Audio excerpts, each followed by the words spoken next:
welcome to my channel, More Than Survive. Today's subject is cancer. I'm a cancer patient and I have diagnosed with cancer almost 9 years. I didn't know I have cancer and nothing, no symptoms, nothing.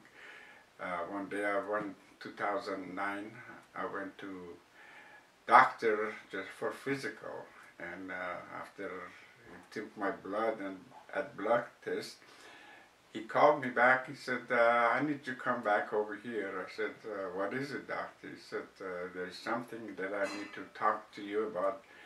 Your blood shows there is something going on and I need to go to across the street, which is cancer center, and get a biopsy. I said, no way, there's nothing wrong with me. I absolutely fine. He said, well, I tell you what, please go and check it out.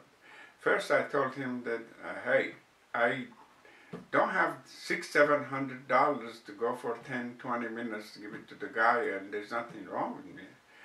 And I didn't go for a few days, and he called me back. He said, I paid already your fees, so please come go to see it.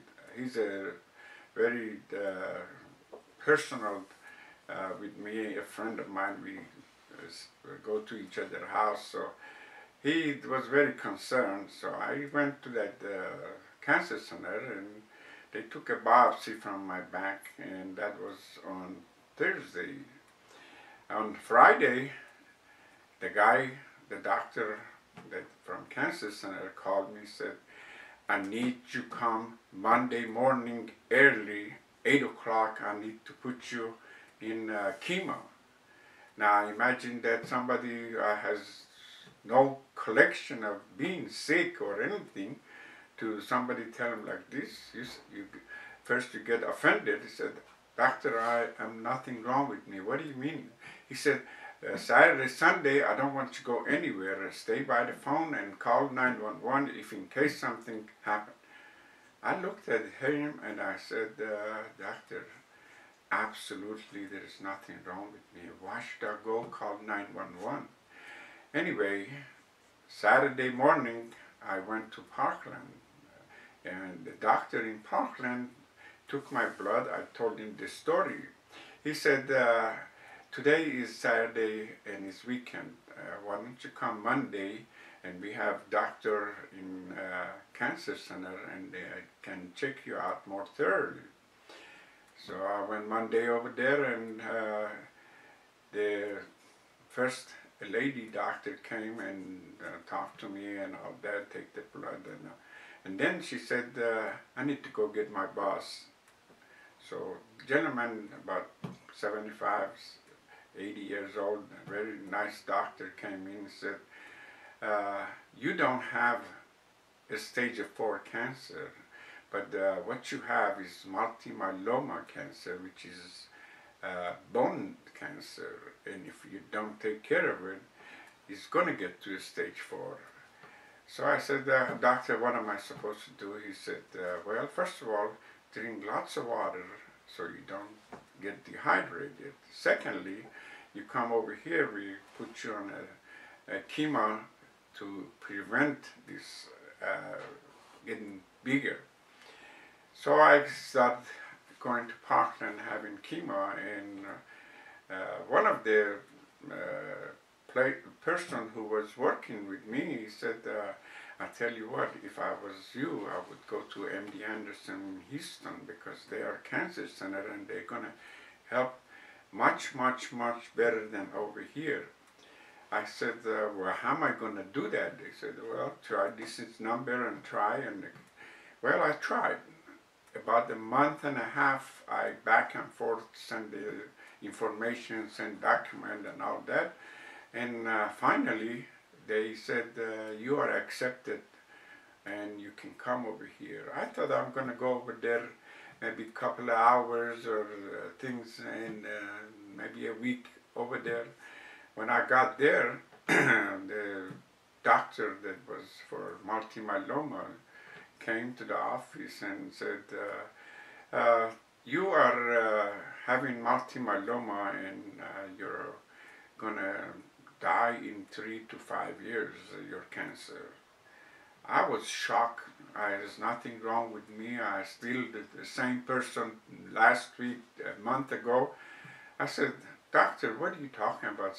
3 years to 5 years. He said, that's the length. I said, doctor, you're not God. You don't know when I'm going to die. Why are you telling me He said, I'm not God, but I'm a doctor, and I have seen thousands people, patient like you, and that's where I get. I said, doctor, I'm not 1,000 people. I'm me. I am different. I'm not in a group. I am going to tell you, I'm going to beat this cancer, and I'm going to be going back to Dallas cancer free. He started kind of smile and left the room. He said, okay, that's what you think. And the story began right there. I start getting chemo, getting blood tests, getting everything that they wanted me to do. I done that. After 3 to 4 months, they, MD Anderson would have a stem cell transplant.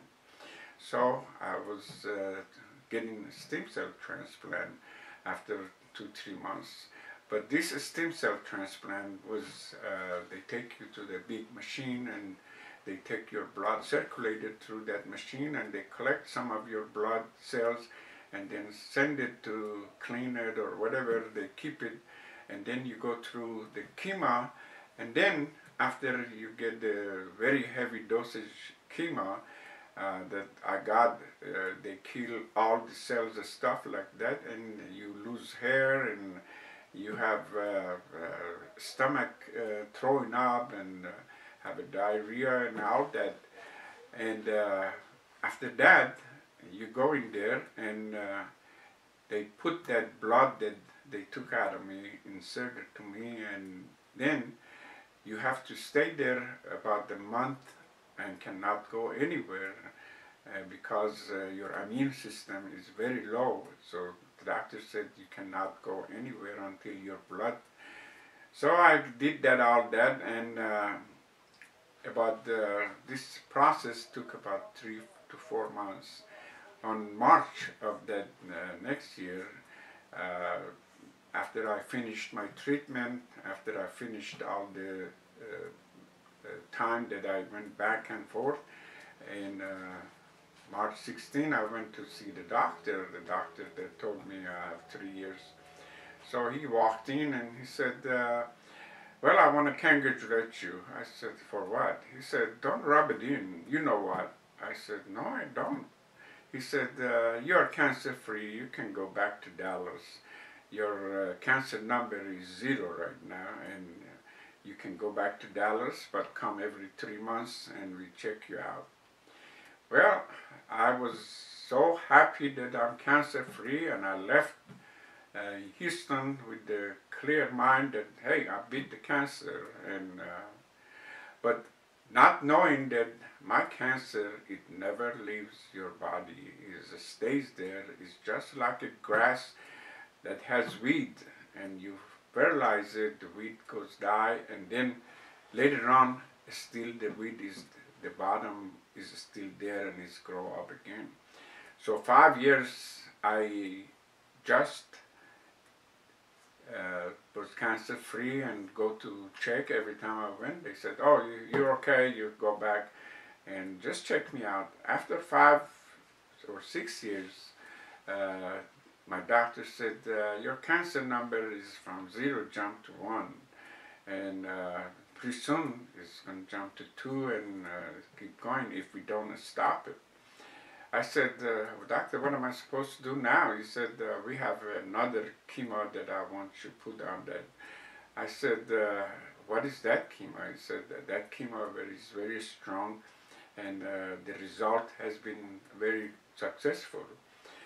So I said, well, let me think about it. I came to Dallas and went to Baylor Hospital right here in Dallas, and the cancer doctor was introduced from one of the guy who swim with me every morning, and he said he has the same sickness, and he went to this doctor. So I went to Baylor, and this doctor has started taking care of me, and my cancer started coming back in about 4.8, which is pretty high for the number.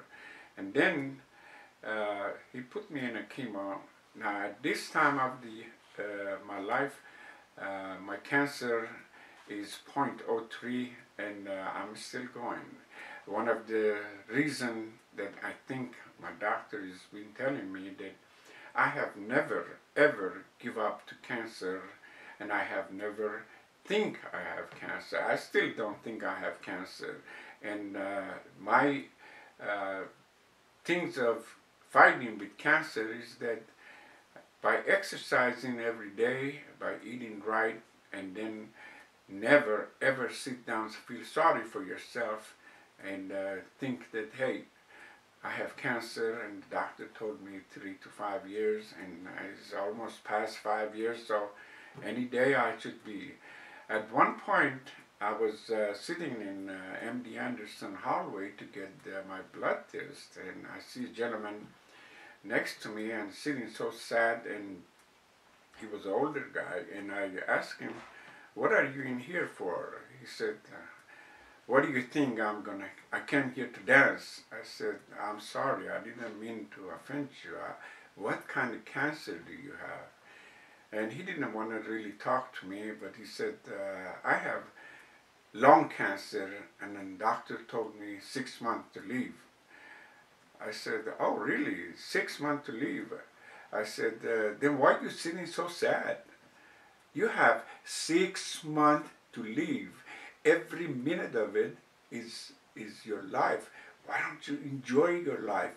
Why don't you think, first of all, doctor is not a God to tell you 6 months you're going to die. Maybe you die in 3 years, maybe 4 years.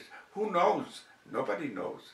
And if I were you, I would enjoy my life every minute." And first he told me that, "Are you on drugs or something?" I said, "No, I'm not on drugs. I'm drugs up with my cancer, but not like this." Anyway, life is wonderful, and if you think of it and you go by what a doctor tells you, then you give up and you're going to die in no time. But to fight is very simple. Keep doing what you're doing, and do not think of the cancer is going to get you. Always believe in your brain that, hey, you're going to beat this cancer. I'm almost 9 years that I am, 8, 9 years that I'm battling with cancer, but absolutely there is nothing wrong with me right now. I walk, I go swim every morning, sometimes I play racquetball. I'm 72 years old, and I'm doing fantastic compared to what they thought I'm going to be doing. And this is a story of my cancer, and thank you for watching. And if you like it, just give a thumbs up. And if you really like to hear more about my story of my life, just subscribe, and then I'll come back and talk about other things. I have plenty of story to tell, and which is every one of them is shaking up. Thank you so much. Bye-bye.